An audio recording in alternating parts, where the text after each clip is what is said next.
எல்லாருக்கும் வணக்கம் and welcome back to our channel. Nivetha Thomas முதல்ல நவீன சரஸ்வதி சபதம் அப்படின்ற ஒரு படத்தின் மூலமாக தமிழில் கதாநாயகியாக அறிமுகமானாங்க.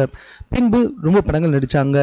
குறிப்பாக சொல்லணும்னா விஜய்க்கு தங்கச்சியா, கமலுக்கு மகளா, ஏன் நம்ம சூப்பர் ஸ்டாருக்கு கூட தர்பார் பக்கத்தில் மகளாக நடிச்சிருப்பாங்க. இப்படி தமிழில் நிறைய படம் நடிச்சிருக்காங்க. மலையாளம், தெலுங்கு போன்ற படங்களையும் நிறைய படம் நடிச்சிருக்காங்க. ஆனால் சமீபத்தில் இவங்களை பார்த்த எல்லாருமே ரொம்ப ஆச்சரியப்பட்டாங்க. என்ன மேடம் இவ்வளோ உடல் எடை கூடி போயிருக்கு அப்படின்ற மாதிரி ரொம்பவே ஆச்சரியத்தோடு கேட்க ஆரம்பிச்சிட்டாங்க. ஏன்னா அந்த அளவுக்கு ரொம்பவே குண்டாயிட்டாங்க. ஆரம்ப காலகட்டத்தில் பார்த்தீங்கன்னா இவங்க இப்படிலாம் இருக்க மாட்டீங்க, ஒரு கதாநாயகிக்கான லுக்கில் ரொம்ப ஸ்மார்ட்டாகவே இருப்பாங்க. பட் ஆனால் இப்போ பார்த்தீங்கன்னா அளவுக்கு அதிகமாக உடல் எடை கூடி போயிட்டு ரொம்பவே பார்க்கறதுக்கு வருத்தமாக இருக்கு மேடம் அப்படின்ற மாதிரி இவங்களுடைய ரசிகர்கள் சொல்கிற அளவு தான் வந்துகிட்டு இருக்கு. இப்போ உண்மையிலே அந்த நடிகை தான் இந்த நடிகையா அப்படின்னு சொல்கிற அளவுக்கு இவங்களுடைய உடல் பருமன் அவ்வளவு கூடி போயிருக்கு. எல்லாருமே மேடம் கொஞ்சம் வெயிட்டை கம்மி பண்ணுங்க அப்படின்ற மாதிரி தான் அந்த வீடியோக்குள்ளே தன்னுடைய கமெண்ட்டை பதிவு செய்து வந்துக்கிட்டு இருக்காங்க.